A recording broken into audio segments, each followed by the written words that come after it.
कि किसी की बात को जर जाना, किसी की बात को सहन कर जाना, कि वाकई ही कहने का तात्पर्य यही है जो पहले भी शायर का शेर कई दफ़ा इस्तेमाल वो किया गया कि एक कहना होता है, एक सहना होता है।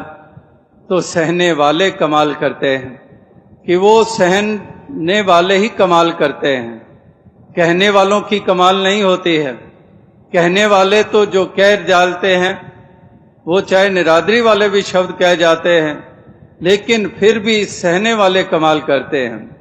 बोलों का क्या है, कोई भी बोल सकता है, लेकिन मन कितना मजबूत है जो सहन कर लेता है। ये है खंडियों तिखी, ये है वालों निकी, कि किस प्रकार से वो तेज धार के ऊपर चलने समान, कि वो तेज धार चुभन भी दे रही है, किसी के बोल पीड़ा भी दे रहे हैं, लेकिन फिर भी सहन किया जा रहा है, फिर भी उसको सहन किया जा रहा है, फिर भी मार्जिन्स दिए जा रहे हैं, फिर भी जज्ब किया जा रहा है।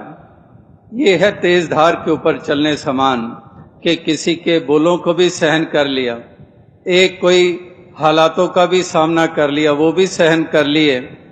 तो इस प्रकार से तेज धार के ऊपर चल रहे हैं, निंदा भरे बोल भी सहन कर लिए जा रहे हैं, और इस प्रकार से अपनी उस अवस्था को बनाए रख रहे हैं। ये है खंडे की धार के ऊपर चलना, कि फिर भी अपनी गुरसिक्खी वाली अवस्था को बनाए हुए हैं। इसलिए वो मिसालें दी गई हैं चंदन के पेड़ और वो जहरीले सांप की, कि जहरीला सांप उसके पास जहर ही जहर है, लेकिन चंदन के पेड़ के पास चंदन ही चंदन है, शीतलता ही शीतलता है, महक ही महक है। चाहे उस सांप ने जो जहर से भरा हुआ है, उसने उस पेड़ को लपेट रखा है, वो जहर से भरा हुआ है, लेकिन जो लिपटा हुआ है उसके पास महक है, उसके पास शीतलता है। और शीतलता ना तजंत, कि वो तजता नहीं है। वो चंदन का पेड़ अपनी शीतलता तजता नहीं है, कि चाहे वो जहरीले सांपों ने लपेट रखा है। तो इसलिए उस चंदन के पेड़ की अहमियत है, उस जहरीले सांप की कोई अहमियत नहीं रह गई।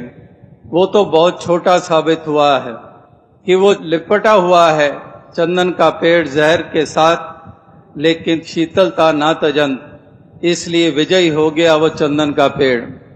तो इस प्रकार से कहने का तात्पर्य यही है कि ये एक, इसलिए इस संदर्भ में कहा गया कि एक खंडियों तिखी ऐसा मार्ग एक गुरसिक्खी वाला मार्ग होता है, एक संतों वाला मार्ग होता है,